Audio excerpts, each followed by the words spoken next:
Guys,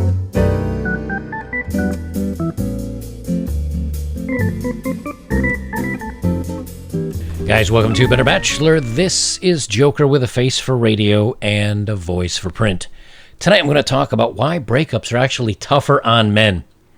Interestingly enough, there's two articles. One, I'm just going to read the beginning. They actually cover kind of the same data, but one has a section that I wanted to read that actually talks about, they talk to men and talk to women about breakups, and they put it on a pain level, like how bad do women take the breakup versus how bad the men do. But women get over it earlier and faster. And they have some interesting information why. And I'm going to read that. And then I'm going to put in why I also think that it's easier on the ladies. So we'll get recording. We'll jump onto this. If you just watched my other video that I put up tonight, it's about how relationships, women are saying, oh, I want a soft, sweet, kind, loving, generous, equal partner. And then they get that and they marry that, and then they go, he doesn't really give me the butterflies. And then they end up breaking up with the guy and going to find the bad boy that we've talked about 100 times before. But when that happens to you, why does it take men longer to recover? So we're going to talk about that. Here from Elite Singles, I'm just going to read the first bit on that one, then we'll jump over to the Psychology Today article.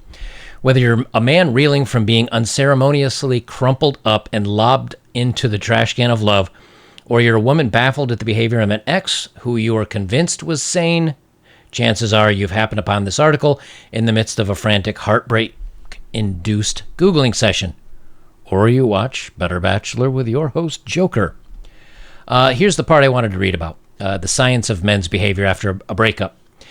In relationships, the foremost study into the differences of how each male versus female deals with a heartbreak comes from researchers at Binghamton University, who pried open the personal lives of 6,000 participants across 96 countries.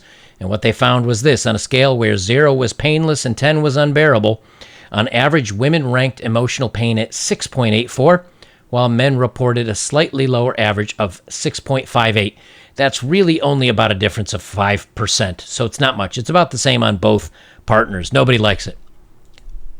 But from Psychology Today, they're going to get into some of the data on this. Now, before I get started on the data, there's two things to keep in mind. Number one, women end the relationship 60 to 80% of the time. That means they've had the emotional preparedness and are consciously making the decision to end it. Very rarely would a woman end the relationship and then turn around and say, I am completely devastated and heartbroken that I ended this relationship.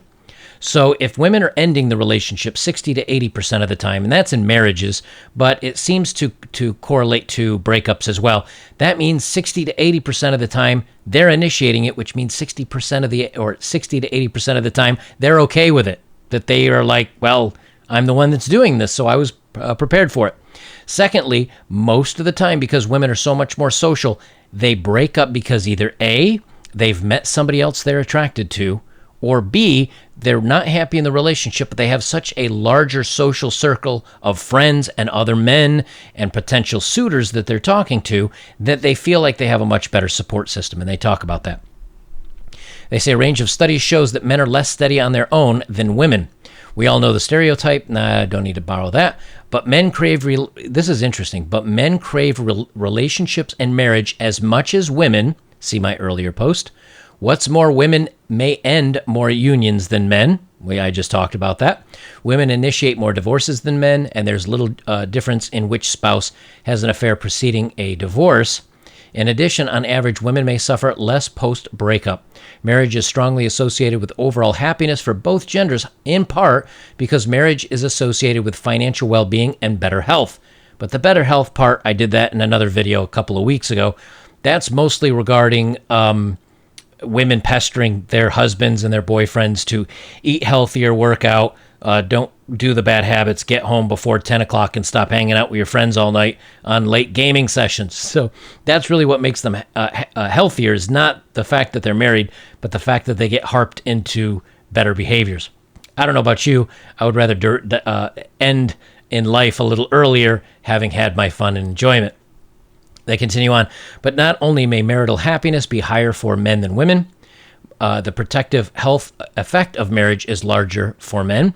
Men may be happier in their marriages than women, and men may have more to lose in a divorce or breakup in terms of health and happiness. Here's something interesting. I know, and I've been in these relationships before, I know some of you guys have as well, where whenever I'm doing something, like I can have a hobby that's on my own, and I'm perfectly happy.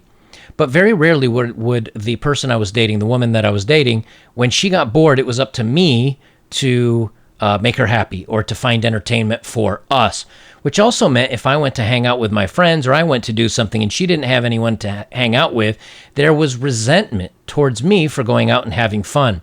But interestingly, when the woman wanted to go out and have fun and the guy tried to do the same thing of, hey, what about me? It was the woman that would get angry at the man for trying to stop her from going out. See, both cases, it was the guy's fault. Either the guy's holding her back, or when the guy's going out and having fun, it's his fault for going out and having fun. Interesting how that works, isn't it? So what happens is men get isolated in a relationship. They leave friends behind. They don't keep as large a social circle because most men don't have that large of a social circle to begin with. They say here, indeed, divorce is associated with worse physical and mental health more strongly for men than women. These negative health effects are not trivial. Men are more likely than women to develop self-deletion after a separation. Women may actually experience some health benefits from breaking up. For example, when stable couples were asked to sleep apart, not sharing the same bed or sleeping space, women's quality of sleep is improved where men's quality of sleep is reduced. That I find interesting. I would think that the women's quality of sleep would be about the same, and men's would be better because we don't keep having the blankets stolen off of us and getting pushed over onto the tiny side of the bed. So why are breakups harder on men? Much of the negative effects of divorce on health may be explained by changes in lifestyle, such as smoking, drinking. Wives encourage husbands' healthy behaviors, which I talked about. Without this positive influence, divorced men and men that were in long-term relationships that break up may rapidly fall into old, unhealthy habits. In addition, men may be more emotionally dependent on their romantic partners and have fewer alternative sources of support. When asked who they would turn to first if they were feeling down, 71% of men selected their wives, where only 39% of women selected their husbands. And again, now all these have references at the bottom of this article. I'll link it. They all have references to the studies if you want to look deeper into them. What I find interesting is I can kind of relate to this. Like, I've always only had maybe one or two or three close friends. For example, here where I am now, I do my recordings, I work on my bus, I do other activities. I am alone 99.999% of the time. Sometimes I'll say hello to the mail delivery woman, the mail woman.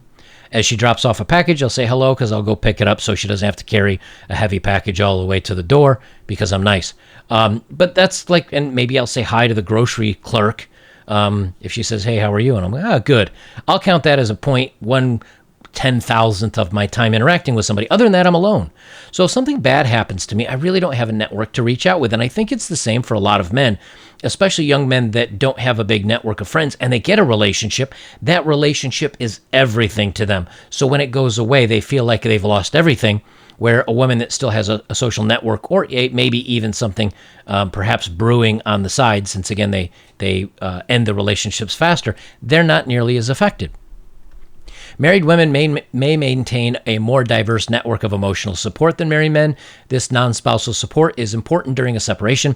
That isn't to say men don't have friends or family, but they may be less accustomed to seeking or receiving non-spousal emotional support.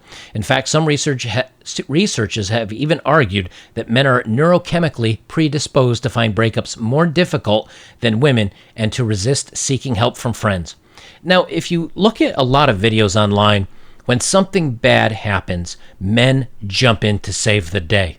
Whether it's a stranger, whether there's a fire, whether there's flooding. So when something happens, men have it in them naturally to jump into action. I think that is just wired into us. Now, a lot of men may not.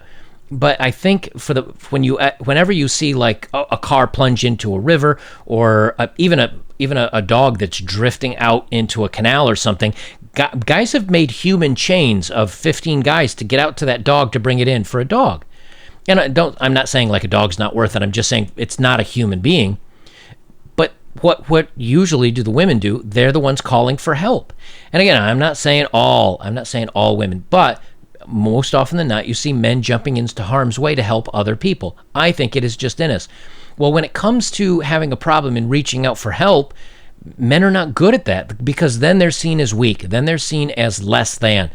And I think this is very detrimental to men's health, because they don't get the help that they need, so they suffer in silence. And this happens too much. This is why I think it's important to have a good group of men, a network of friends, that why you don't want to walk up to them and just start sobbing and falling on the floor and having a tantrum, because nobody's going to appreciate that. But you need somebody that can kind of help you work through it, because women have the social network of, it's going to be okay, you're a great woman, everything's fine. You look beautiful, he doesn't deserve you. They kind of do that thing, where the guys, again, don't really have that network. And that's why a lot of men will go out, and the old expression, the best way to get over a woman is to get on a different woman, is to kind of move on to the next one. And while that's not healthy, that feeling wanted and feeling like, hey, I'm not worthless, it does help. They even get into this in the next portion here, rebounding with something new. Divorced women are less likely, and when I say divorced, by the way, just take it as the woman, period, whether it's a long breakup or a divorce. Divorced women are less likely than divorced men to remarry, but in the short term, it may be harder for men than women to rebound with a new partner. Online dating sites, for example, often have an excess of men.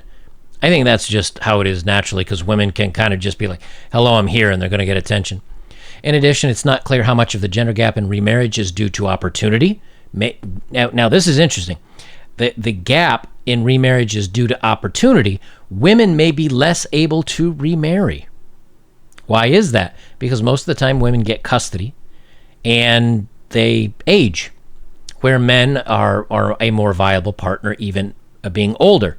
Again, usually when you think of it, older men, younger women, not the reverse. Now, I'm not saying, again, this is all cases, but if a man in his 40s or 50s still dates much younger and has more opportunity as far as choices than a woman in her 40s or 50s, traditionally, statistically. They say women may be less keen to remarry as well.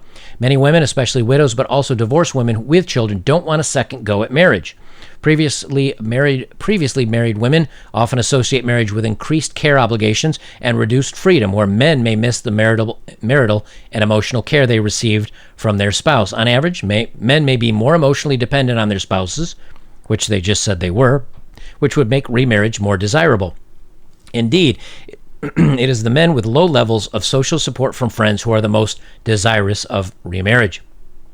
This is why I say it's important that you young men that don't have good social groups, that don't have friends, that don't have a network of people out there for you, this is why it's so important to make sure you go out and get friends and make friends. Because it's not the importance of the relationship that you're missing. It's the importance of having somebody in your life. I mean, if you think about it, an ideal relationship for many people is I have a relationship, but I also get to be romantic and have intimacy with this person.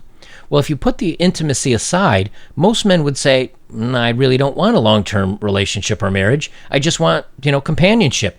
That's when a dog and friends will be the best person that you could get, because very, very rarely does a friend, quote, break up with you. They say breakups are hard for everyone. This isn't to say that breakups aren't also hard for women. They are.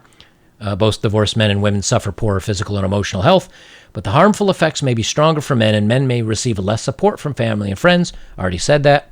And if you know a guy that's been through a breakup, and then a lot of references down here. So these might be some good studies if you want to go down through this. So what's our takeaway? Well, here's the thing. Everybody goes through a hard time with a breakup, but women are initiating the breakups more often statistically, and they have better social support out there, because it's okay for a girl to cry. It's okay for a girl to say she's lonely.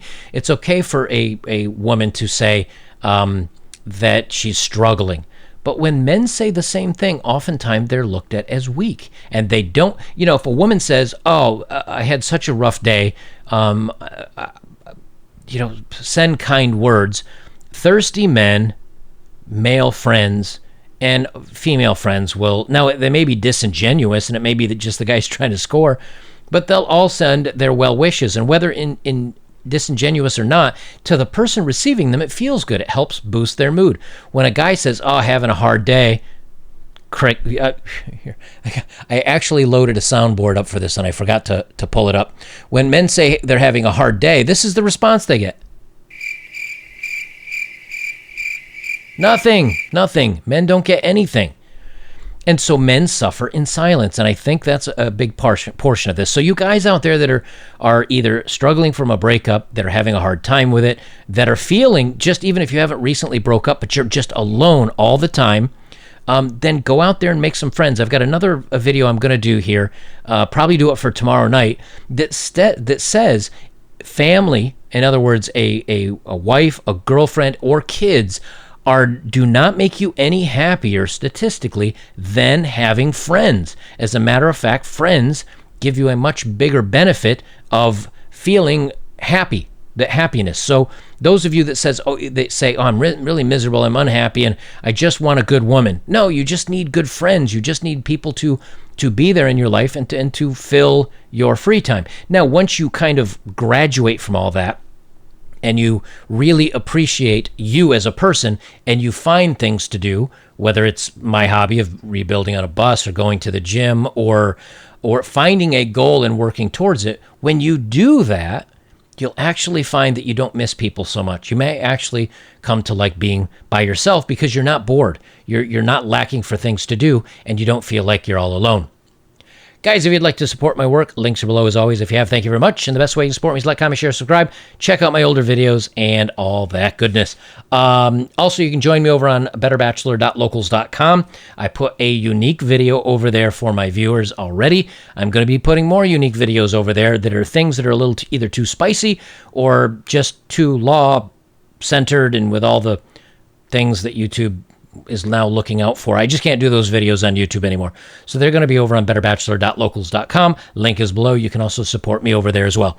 Guys, that's it for me. This is Better Bachelor. I'm Joker. Remember, if you're struggling, you're having a hard time, it's natural. If it's taking you longer than your last girlfriend or female friends, they seem to be getting over it and they've already moved on with a new relationship, and you're sitting there still struggling, it's natural. It's natural. It doesn't mean she's going to be any better off. It doesn't mean she's actually happier. It just means that the reason why you're struggling is because you haven't got any friends that are going to help you out with it, and society as a whole isn't as supportive.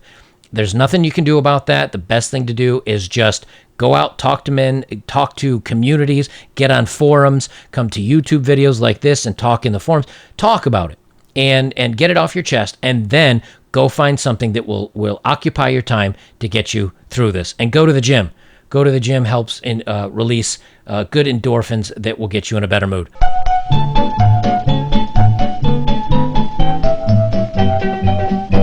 Well, hi there, Mr. Clean. Mighty glad to know you. I've got some weekend cleaning jobs. Come in and let me show you.